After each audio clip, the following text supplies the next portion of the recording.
ನಾಟಕ ಪ್ರಥಮ ಸಾಹಿತ್ಯ ಕಲ್ಪವೃಕ್ಷೋತ್ಸವ ಸಮ್ಮೇಳನ 2025-26 ಇಂದಿನ ದಿನದಂದು ನೂತನ ಸಂಸ್ಥೆ ಉದ್ಘಾಟನೆ, ಪುಸ್ತಕ ಲೋಕಾರ್ಪಣೆ, ರಾಜ್ಯ ಮತ್ತು ಜಿಲ್ಲಾ ಪದಾಧಿಕಾರಿಗಳ ಪದಗ್ರಹಣ, ರಾಷ್ಟ್ರೀಯ ಪ್ರಶಸ್ತಿ ಪ್ರದಾನ ಮತ್ತು ಕವಿಗೋಷ್ಠಿ ಹಾಗೂ ಸಾಂಸ್ಕೃತಿಕ ಕಾರ್ಯಕ್ರಮಗಳು. ಈ ಕಾರ್ಯಕ್ರಮವನ್ನ ಹಾವೇರಿಯಲ್ಲಿ ಇಟ್ಟುಕೊಂಡಿರೋದು ತುಂಬಾ ಸಂತೋಷ. ಏಕೆಂದರೆ ಹಾವೇರಿ ಒಂದು ರೀತಿಯಲ್ಲಿ ಶುಭ ಸಿರಿ ಇದ್ದಂತೆ. ಅಂದ್ರೆ ಯಾವ ಈ ಒಂದು ನಾಡಲ್ಲಿ ಜನಿಸಿದಂತಹ ಕನಕದಾಸರು ಕೀರ್ತನೆಯನ್ನ ಜಯಮರಿದರೋ ಅದೇ ನೆಲೆಯುವುದು ಶುಭ ಸಿರಿ ಹಾವೇರಿ.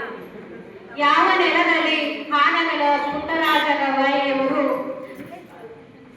ಹಾನಗಲ್ಲಿನಲ್ಲಿ ಶ್ರೇಷ್ಠ ಸಂಗೀತ ಸಾಧನೆಯನ್ನ ಮಾಡಿದಂತಹ ಪಂಚಾಕ್ಷರಿ ಗವಾಯಿಗಳು ಅವರು ಜನಿಸಿದಂತಹ ಒಂದು ಊರು, ಜಿಲ್ಲೆ ಅಂದ್ರೆ ಹಾವೇರಿ ಅಂತ ಹೇಳಲಿಕ್ಕೆ ತುಂಬಾ ಹೆಮ್ಮೆ ಅನಿಸ್ತದೆ. ಹಾಗೆ ಇದೇ ನೆಲದಲ್ಲಿ ಈ ಭೂಮಿಯಲ್ಲಿ ಗಲಗನಾಥರವರು ಸಾಹಿತಿಗಳಲ್ಲಿ ಹೆಚ್ಚು ಸಾಧನೆಯನ್ನ ಮಾಡಿದಂತಹ ವಿಕ್ರು ಗೋಕಾಕರವರು, ಹಾಗೆ ಸರ್ವಜ್ಞರವರು, ಇವರೆಲ್ಲವನ್ನ ಈ ಸಂದರ್ಭದಲ್ಲಿ ನೆನೆಸ್ಕೊಂಡ್ರೆ ಅವರ ಒಂದು ಸಾಧನೆಗೆ ನಾವು ಅಭಿನಂದನೆಯನ್ನ ಸಲ್ಲಿಸಲೇಬೇಕು. ಯಾಕೆಂದ್ರೆ ಹಾವೇರಿ ಕೆಲವರ ಹೆಸರುಗಳಿಂದ ಅಂದ್ರೆ ಸ್ವತಂತ್ರ ಹೋರಾಟಗಾರರು ತೆಗೆದುಕೊಂಡಾಗ ಮೈಲಾರ್ ಮಹಾದೇವಪ್ಪರವರು, ಜ್ಞಾನ ಸಂತರಾದಂತಹ ಕನಕದಾಸರು, ತ್ರಿಪದಿಗಳನ್ನ ನುಡಿದಂತಹ ಸರ್ವಜ್ಞರವರು, ಹೀಗೆ ಅನೇಕ ಜನರು, ಇವರಷ್ಟೇ ಅಲ್ಲದೆ ಮತ್ತಷ್ಟು ನಮಗೆ ಕಣ್ಣಿಗೆ ಕಾಣದೇ ಇರುವಂತಹ, ಕೇಳದೇ ಇರುವಂತಹವರು ಸಹ ಇದ್ದಾರೆ. ಅವರಿಗೆಲ್ಲರಿಗೂ ಈ ಸಂದರ್ಭದಲ್ಲಿ ನಾನು ಅಭಿನಂದನೆಯನ್ನ ಸಲ್ಲಿಸಲಿಕ್ಕೆ ಇಷ್ಟಪಡ್ತೇನೆ. ಹಾಗೆ ನಮ್ಮ ಈ ಒಂದು ದೇಶದ ಬೆನ್ನೆಲುಬು ಎಂದಾಗ ಮೊದಲು ನಮಗೆ ನೆನಪಾಗುವುದು ರೈತರು. ಹಾವೇರಿ ಎಂದಾಗ ನಮಗೆ ನೆನಪಾಗುವುದು ರೈತರು.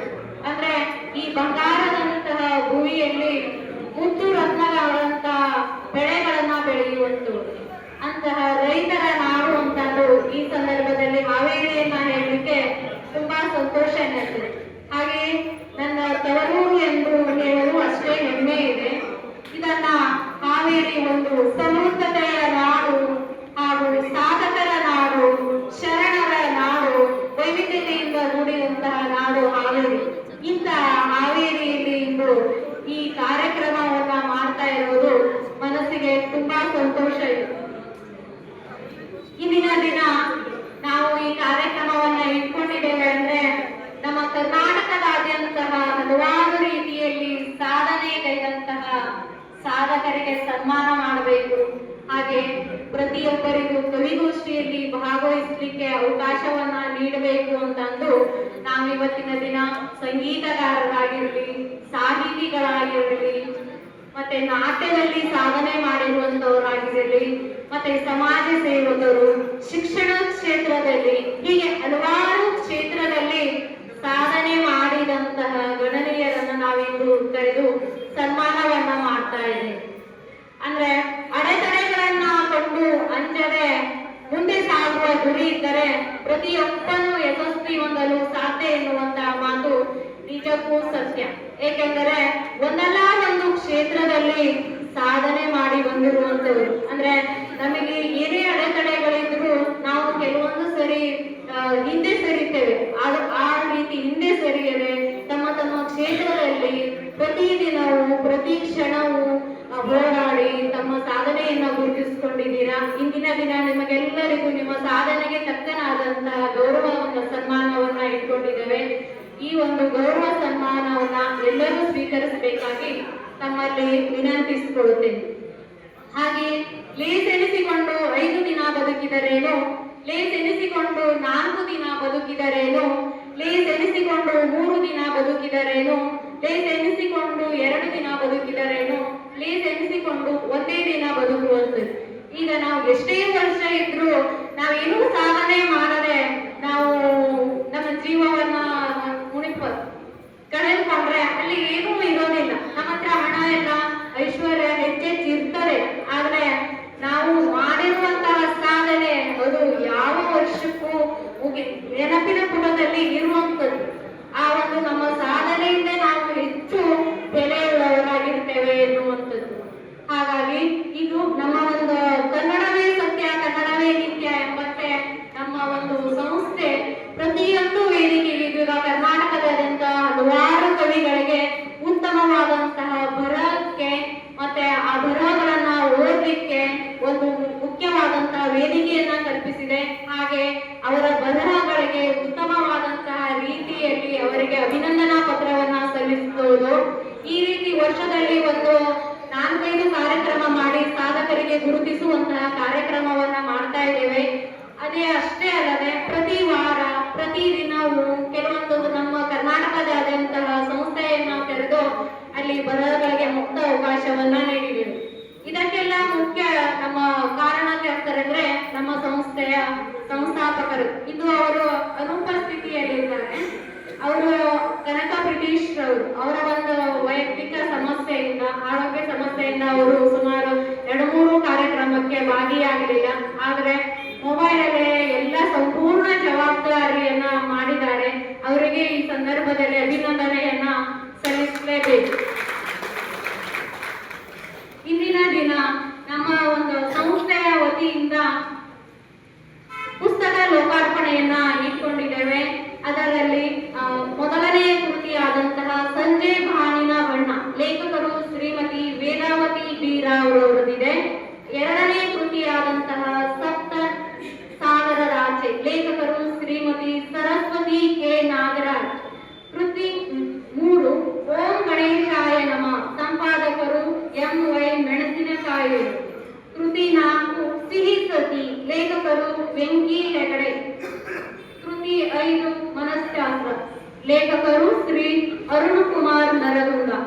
ಇಷ್ಟು 5 ಪುಸ್ತಕಗಳು ಇಂದಿನ ವೇದಿಕೆಯಲ್ಲಿ ಲೋಕಾರ್ಪಣೆಗೊಳ್ಳಲಿದೆ.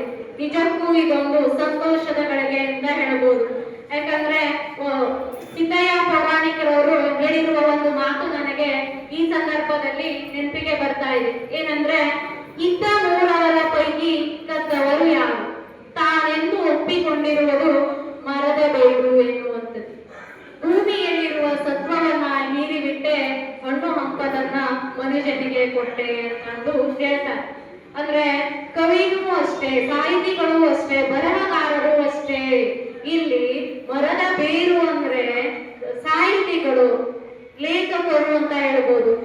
ಈಗ ಮರ ಎಲ್ಲಾ ಭೂಮಿಯಲ್ಲಿರುವಂತಹ ಸತ್ವವನ್ನ ಹೀರಿ ಬಿಡುತ್ತದೆ. ಅಂದ್ರೆ ಭೂಮಿಯಲ್ಲಿರುವ ಸತ್ವವನ್ನ ಹೀರಿ ದೊಡ್ಡ ಮರವಾಗಿ ಹೆಮ್ಮರವಾಗಿ ಬೆಳೀತದೆ. ಹೆಮ್ಮರವಾಗಿ ಬೆಳೆದು ಪ್ರಾಣಿ ಪಕ್ಷಿಗಳಿಗೆ ಆಸರೆಯನ್ನ ನೀಡುತ್ತದೆ, ನೆರಳನ್ನ ಕೊಡುತ್ತದೆ. ಅದೇ ರೀತಿಯಾಗಿ ಕವಿಗಳು ಈಗ ಈ ಸಂದರ್ಭದಲ್ಲಿ ನಿಮ್ಗೆ ಗೊತ್ತಿರ್ಬೋದು ನೋಡಿ, ಏನಂದ್ರೆ ರವಿ ಕಾಣತನ ಕವಿ ಕಂಡ ಎನ್ನುವಂಥದ್ದು. ಅಂದ್ರೆ ನಮಗೆ ನಮ್ಮ ಒಂದು ಜಗತ್ತಿಗೆ ಬೆಳಕನ್ನ ನೀಡುವಂತಹ ಸೂರ್ಯನಿಗೂ ಕಾಣದೇ ಇರುವುದನ್ನ ಒಬ್ಬ ಕವಿ, ಒಬ್ಬ ಲೇಖಕ ಕಾಣ್ತಾ ಇದ್ದಾನೆ ಅಂದ್ರೆ ಅವನ ಒಂದು ಶಕ್ತಿ ಎಷ್ಟಿದೆ ಅನ್ನೋದನ್ನ ನಾವು ಈ ಸಂದರ್ಭದಲ್ಲಿ ನೆನಪಿಸಿಕೊಳ್ಳಲೇಬೇಕು. ಯಾಕಂದ್ರೆ ಒಂದು ಯಾವ್ದಾದ್ರು ಒಂದು ವಿಷಯವನ್ನ ತೆಗೆದುಕೊಂಡು ಆ ವಿಷಯವನ್ನ ಸಂಪೂರ್ಣವಾಗಿ ಮನನ ಮಾಡಿಕೊಂಡು ಬರಹದ ಮೂಲಕ ವ್ಯಕ್ತಪಡಿಸ್ತಾನೆ. ಹಾಗಾಗಿ ಇಂದಿನ ದಿನ 5 ಪುಸ್ತಕಗಳು ಲೋಕಾರ್ಪಣೆಗೊಳ್ಳಲಿವೆ. ಅವು ಎಲ್ಲಾ ಪುಸ್ತಕಗಳನ್ನ ಎಲ್ಲರೂ ಕೊಂಡು ಓದಬೇಕು ಎನ್ನುವಂಥದ್ದು. ಯಾಕಂದ್ರೆ ಕವಿಗಳು ಹಾಗೂ ಸಹೃದಯಗಳು ಹೇಗೆಂದ್ರೆ ಒಂದು ನೀಡಿಯ 2 ತಂತಿಗಳಿದ್ದಂತೆ. ಈಗ ನಾವು ಕವಿಗಳು ಬರೀತಾರೆ, ಅದನ್ನ ನಾವು ಪೋಷಣೆ ಮಾಡುವಂತವರು, ಅಂದ್ರೆ ನಾವು ಓದಿ ಆಹ್ಲಾದವನ್ನು ಪಡುವಂತವರು ಸಹೃದಯಿಗಳು. ನಾವು ಓದಿ ಅವರಿಗೆ ಬೆಂಬಲವಾಗಿ ಮತ್ತಷ್ಟು ಪ್ರೋತ್ಸಾಹ ನೀಡಿದಾಗ ಅವರು ಮತ್ತಷ್ಟು ಏನ್ ಮಾಡಲಿಕ್ಕೆ ಬರೀಲಿಕ್ಕೆ ಮುಂದಾಗ್ತಾರೆ. ಹಾಗಾಗಿ ಎಲ್ಲರೂ ಅವರಿಗೆ ಅವರ ಪುಸ್ತಕವನ್ನ ಕೊಂಡೋಗಿ ಅಭಿನಂದಿಸಬೇಕೆಂದು ಈ ಸಂದರ್ಭದಲ್ಲಿ ಹೇಳ್ತಾ ಇದ್ದಾರೆ. ಹಾಗೆ ಇಂದಿನ ಒಂದು ಕಾರ್ಯಕ್ರಮ ಸಂಪೂರ್ಣವಾಗಿ ಯಶಸ್ವಿಯಾಗಬೇಕಂದ್ರೆ ನಿಮ್ಮೆಲ್ಲರ ಸಹಕಾರ ಅಷ್ಟೇ ಮುಖ್ಯ. ಯಾಕಂದ್ರೆ ಈ ಒಂದು ಕಾರ್ಯಕ್ರಮವನ್ನ ಆಯೋಜನೆ ಮಾಡಿದ್ದೇವೆ. ಈ ಒಂದು ಕಾರ್ಯಕ್ರಮದಲ್ಲಿ ಏನೇ ಕೊಂಡು ಕೊರತೆಗಳು ಬಂದರೂ ಅದನ್ನ ನೀವು ಸಹಿಸ್ಕೊಳ್ಬೇಕಂತ ಹೇಳ್ಕೊಳ್ತೀನಿ. ಯಾಕಂದ್ರೆ ಒಂದು ಕಾರ್ಯಕ್ರಮ ಅಂತ ಬಂದಾಗ ಏನಾದ್ರೂ ಎರಡು ತೊಡರುಗಳು ಇರೋದು ಸಹಜ. ಮತ್ತೊಂದು ಒಂದೇ ಮಾತೇನಂದ್ರೆ, ಪ್ರಶಸ್ತಿ ಪದಕವನ್ನ ನೀಡಿರ್ತೇವೆ, ಅದರಲ್ಲಿ ಏನಾದ್ರೂ ಹೆಸರುಗಳ ಬದಲಾವಣೆ ತೆಗೆದುಕೊಂಡು ಹೋಗ್ಬೇಕಾಗಿ ವಿನಂತಿ. ಯಾಕಂದ್ರೆ ನಾವು ಎಷ್ಟೋ ಕಾರ್ಯಕ್ರಮದಲ್ಲಿ ನೋಡಿರ್ತೇವೆ, ಯಾರ್ದೋ ಹೆಸರು ಇರ್ತದೆ ಮತ್ತವ್ರು ತೆಗೆದುಕೊಂಡು ಹೋಗಿರ್ತೀರ. ಹಾಗಾಗ್ಬಾರ್ದು. ನಿಮಗೆ ಒಂದ್ಸರಿ ಸನ್ಮಾನ ಮಾಡಿದ ತಕ್ಷಣ ಒಂದ್ಸರಿ ನೀವೇನ್ ಮಾಡಿ ಗಮನಿಸಿ ತೆಗೆದುಕೊಂಡು ಹೋಗ್ಬೇಕಾಗಿ ವಿನಂತಿ. ಮತ್ತೊಮ್ಮೆ ಕಾರ್ಯಕ್ರಮವನ್ನ ಯಶಸ್ವಿ ಆಗ್ಬೇಕಂದ್ರೆ ನೀವೆಲ್ಲರೂ ಮುಖ್ಯ ಕಾರಣೀಕರ್ತರು. ಕಾರ್ಯಕ್ರಮವನ್ನ ಚೆಂದ ಕಾಣಿಸ್ಕೊಡ್ಬೇಕೆಂದು ತಮ್ಮಲ್ಲಿ ಹೇಳ್ತಾ ನನ್ನ ಮಾತನ್ನ ಮುಗಿಸ್ತೇನೆ. ಧನ್ಯವಾದ.